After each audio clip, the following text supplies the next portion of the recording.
Hi. ഇപ്പോൾ സമയം ഒരു 3 o'clock ഇൻ ദ മോർണിംഗ് ആയിട്ടുണ്ട്. ഞാനും എൻ്റെ ഹസ്ബൻഡും കൂടെ ഒരു 15 minutes ആയി വീട്ടിലെത്തിയിട്ട് ഞങ്ങൾ തുടരും എന്ന സിനിമ കണ്ടിട്ട് വരുവാണ്.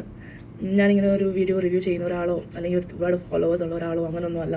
ഞാൻ പ്യോർലി ഒരു ലാലേട്ടൻ ഫാനാണ്, അല്ലാണ്ട് വേറെ ഒന്നുമല്ല. So this is not a review video also. അത് ഞാൻ പറഞ്ഞേക്കാം, ഇതൊരു റിവ്യൂ വീഡിയോ അല്ല. ഈ വീഡിയോ ഞാൻ എന്തിനാ ചെയ്യണമെന്ന് വെച്ച് കഴിഞ്ഞാൽ it's my gratitude, my thanks towards Lalettan and towards Tarun Murthy, the director of the movie, and the whole entire crew of this movie. ലാലേട്ടനെ ഇങ്ങനെ പ്രസൻറ്റ് ചെയ്തതിൽ ഒരുപാട് നന്ദിയുണ്ട്. അതാണ് എനിക്ക് പറയാനുള്ളത്. നന്ദിനേക്കാൾ അപ്പുറം എനിക്ക് വേറെ ഒന്നും പറയാനില്ല. കഴിഞ്ഞ കുറേ കാലങ്ങളായിട്ട് എല്ലാവർക്കും അറിയാവുന്നത് പോലെ തന്നെ ലാലേട്ടൻ്റെ മൂവീസ് വരുമ്പോൾ ഒരുപാട് നെഗറ്റീവ് റിവ്യൂസ് നമ്മൾ കേൾക്കാറുണ്ട്. നെഗറ്റീവ് റിവ്യൂസ് കേട്ട് മനസ്സിലുണ്ടാകുന്ന ഒരു സങ്കടമുണ്ട്. ആ സങ്കടമൊക്കെ ഇങ്ങനെ അടക്കി പിടിച്ച് ലാലേട്ടൻ്റെ ഒരു തിരിച്ചുവരവ് ഉണ്ടാവും എന്ന് പറഞ്ഞ് അങ്ങനെ ഇരുന്നൊരു ഫാനാണ് ഞാൻ. അത് എപ്പോൾ ഉണ്ടാവും, ഞങ്ങളൊരു കാലം വരുമോ എന്ന് വരെ പറഞ്ഞവരും ചോദിച്ചവരും സംശയപ്പെട്ടവരും ഒക്കെ ഉണ്ട്. അങ്ങനെ ഉള്ള സമയത്ത് ഇങ്ങനെ ഒരു മൂവി ഇറങ്ങിയത് എനിക്കറിയില്ല, എനിക്ക് പറയാൻ വേണാത്തതിനേക്കാളും അത്ര സന്തോഷമുണ്ട്. ഞാനിപ്പോഴും ശരിക്കും പറഞ്ഞു കഴിഞ്ഞാൽ ഞാൻ ഇപ്പോഴും തിയേറ്ററിലാണ്. ഞാൻ അതേ തിയേറ്ററിൽ ഇങ്ങനെ ഇരിക്കുവാണ്. ഇപ്പോഴും സിനിമ കണ്ടു കഴിഞ്ഞിട്ടും ഞാൻ അതേ തിയേറ്ററിൽ ഇരിക്കുന്ന ഒരു ഫീലിംഗാണ് ഇപ്പോഴും സംസാരിക്കുന്നത്. ലാലേട്ടൻ്റെ ഓരോ ഇമോഷൻസും ട്രെയിലർ കണ്ടവർക്ക് മനസ്സിലാവും. നമ്മൾ ട്രെയിലർ കണ്ടപ്പോൾ തന്നെ അതിലെന്തോ ഉണ്ട് എന്ന് നമുക്ക് മനസ്സിലായ ഒരു ഇമോഷൻ ഉണ്ടായിരുന്നു. ലാലേട്ടൻ്റെ ഒരു ഷോട്ട് ഉണ്ടായിരുന്നു. അത് കണ്ടപ്പോൾ തൊട്ട് അത് എന്താണ് എന്ന് അറിയാനായിട്ടുള്ള, അത് കണ്ടപ്പോൾ തന്നെ പഴയ ലാലേട്ടനെ തിരിച്ച് കിട്ടിയ ഒരു പകുതി ഫീലിംഗ് എനിക്ക് വന്നിട്ടുണ്ടായിരുന്നു. അപ്പോൾ എനിക്ക് ആ മൂവി തിരിച്ച് കണ്ടേ പറ്റുള്ളൂ എന്നുള്ളതുണ്ടായിരുന്നു. പക്ഷെ എന്നാലും നമ്മൾ മൂവി ഇറങ്ങി പോട്ടെ സാരില്ല, 2 ദിവസം വെയിറ്റ് ചെയ്യാം, റിവ്യൂസൊക്കെ അറിയാമെന്ന് പറഞ്ഞപ്പോൾ ആദ്യമായിട്ട് ഞാൻ കുറേ നാൾക്ക് ശേഷം ഒരു നെഗറ്റീവ് റിവ്യൂ പോലും ഇല്ലാണ്ട് ഒരു ലാലേട്ടൻ്റെ മൂവി ഞാൻ കിട്ടും. നല്ലതാണെന്നുള്ള റിവ്യൂസ് കേട്ട് മനസ്സിലാണ്ട് തൃപ്തിയായി ഞാൻ പോയി കണ്ടു. ഞാൻ ഓവർ എക്സ്പെക്ടേഷൻസും വെച്ചില്ല, പക്ഷേ എന്നാലും നല്ലതായിരിക്കും എന്നുള്ളൊരു ചിന്ത ഉണ്ടായിരുന്നു. പക്ഷേ നല്ലതെന്ന് പറയാനല്ല, അതിമനോഹരം എന്ന് പറയാനാണ് എനിക്കിഷ്ടം. കാരണം ഞാൻ ആ മൂവി കണ്ടപ്പോൾ എൻ്റെ ഉള്ളിലെ ആ ഒരു എൻ്റെ ചൈൽഡ്ഹുഡ് തിരിച്ചു കൊണ്ടുവന്ന് എന്ന് വേണമെങ്കിൽ പറയാം. ഞാൻ ചെറുപ്പം തൊട്ട് ലാലേട്ടൻ്റെ ഒരു ഫാനാണ്. ലാലേട്ടൻ്റെ ഓരോ ഇമോഷൻസും ഓരോ എക്സ്പ്രഷൻസും ഇങ്ങനെ അഡോർ ചെയ്യുന്ന ഒരു ഫാനാണ്. ആ എല്ലാ എക്സ്പ്രഷൻസിനെയും ഈ മൂവിയിൽ എനിക്ക് ഒറ്റൊരു മൂവിയിൽ ഇത്രയും വർഷങ്ങൾക്ക് ശേഷം തിരിച്ചു കിട്ടി എന്ന് പറയുമ്പോൾ എൻ്റെ മുഖത്തുള്ള സന്തോഷം നിങ്ങൾക്ക് എല്ലാവർക്കും കാണാൻ പറ്റും. എനിക്കറിയില്ല, ഞാനിങ്ങനെ വീഡിയോ ഇടണമെന്നൊന്നും തീരുമാനിച്ച ഒരാളല്ല. ഞാൻ ഒരിക്കലും ഇട്ടിട്ടില്ല. എന്നെ അറിയാവുന്നവർക്കൊക്കെ അറിയാം, ഞാൻ അങ്ങനെ ഒരു വീഡിയോ പോസ്റ്റ് ചെയ്യുന്ന ഒരാളോ അങ്ങനെയൊന്നും അല്ല. പക്ഷെ എനിക്ക് ഒരുപാട് താങ്ക്സ് ഉണ്ട്.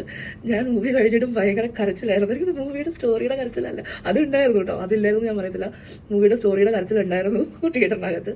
പക്ഷേ അതിനുപരി എൻ്റെ ലാലേട്ടനെ എനിക്ക് തിരിച്ചു കിട്ടി എന്നുള്ള ആ ഒരു ഫീലിംഗ്, ആ ഒരു മൂവി എനിക്ക് ഇനി 10 വർഷത്തേക്ക് പുള്ളിക്കാരൻ്റെ ഒരു മൂവി കണ്ടില്ലെങ്കിലും അയ്യോ അങ്ങനെയല്ല, എന്നാലും എനിക്ക് ഈ ഒരു മൂവി കണ്ടപ്പോൾ അതിന് മാത്രം ഞാൻ തൃപ്തിയാണ്. എന്നാലും മോഹൻലാൽ ഫാൻ എന്ന് പറഞ്ഞാലും മാത്രമല്ല, ഒരു ജനറൽ ഓഡിയൻസ് എന്ന നിലയിലും എല്ലാവരും പോയി ആ സിനിമ കാണുമ്പോൾ നിങ്ങൾക്ക് മനസ്സിലായി. കണ്ടവർക്ക് ഞാൻ ഈ പറയുന്ന ഇമോഷൻ എത്തിച്ചേരുമെന്ന് ഞാൻ പ്രതീക്ഷിക്കുന്നു. കാണാത്തവർ ദയവ് ചെയ്തു പോയി കാണണം please. It's A humble request. കണ്ടാലേ ഞാൻ പറയുന്ന ഇമോഷൻസ് നിങ്ങൾക്ക് കണക്ട് ആവുമില്ലെന്ന് അറിയാൻ പറ്റുള്ളൂ. It's exemplary. എനിക്ക് വേറെ വേർഡ്സ് ഒന്നും ഇല്ല, എനിക്ക് കിട്ടുന്നില്ല വേർഡ്സ് ഒന്നും സത്യം പറഞ്ഞു കഴിഞ്ഞാൽ. എല്ലാ എക്സ്പ്രഷൻസും പുള്ളിക്കാരൻ്റെ കണ്ടന്റ്, പുള്ളിക്കാരുടെ ഇമോഷൻ, സെന്റിമെന്റ്സ്, ത്രില്ലർ, സസ്പെൻസ്, എല്ലാം ആങ്കർ എല്ലാം ക്യാപ്ചർ ചെയ്തിട്ടുണ്ട്. അതും വളരെ നന്നായിട്ട്. സോ യെസ്, അത് പറയാൻ വേണ്ടി മാത്രമാണ് ഞാൻ ഈ 3 മണിക്ക് ഇരുന്ന് ഈ വീഡിയോ ചെയ്യുന്നത്. എനിക്ക് ഇത് പറഞ്ഞില്ലെങ്കിൽ ചിലപ്പോൾ ഇന്ന് ഉറക്കം വരണമെന്ന് വരും. അത് ലാലേട്ടൻ ഫാൻ ഓരോ ട്രോൾസും ഓരോ കമൻസും നീ ഒരു തിരിച്ചു വരവ് ഉണ്ടാവും തോന്നുന്നില്ല അങ്ങനെ എന്നൊക്കെ കേൾക്കുമ്പോൾ ഉണ്ടായിരുന്ന ഒരു സങ്കടം എനിക്ക് ഈ ഒരു സിനിമ കണ്ടതിൽ നിന്നും മാറി കിട്ടി. So forever Lalettan fan I will say. അതേപോലെ തന്നെ thank you so much Lalettan, thank you so much Tarun Moorthy ഡയറക്ടറിനോട് വലിയ താങ്ക്സ് ഉണ്ട്. അതേപോലെ തന്നെ ഹോൾ എൻറ്റയർ ക്രൂ. ഞാൻ എല്ലാവരുടെ ലിസ്റ്റിലോ പേരും അങ്ങനെ ഒന്നും ഞാൻ നോക്കിയിട്ടില്ല, അതുകൊണ്ട് തന്നെ എനിക്ക് എല്ലാവരുടെ പേര് പറയാൻ അറിയില്ല. Also the music was super. ഓരോ മ്യൂസിക്കിൽ ഓരോ ഗൂസ് ബംസ് ആയിരുന്നു.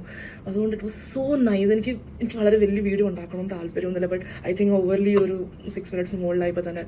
So just so thank you so much for giving such a wonderful movie after a long time without any hype and everything. I'm still in awe. I'm still in that awe. I'm still in the theater.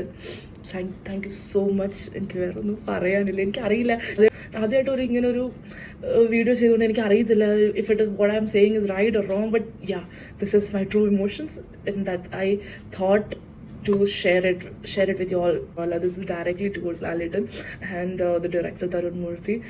We are so grateful that you did this, and I love you, Lalita.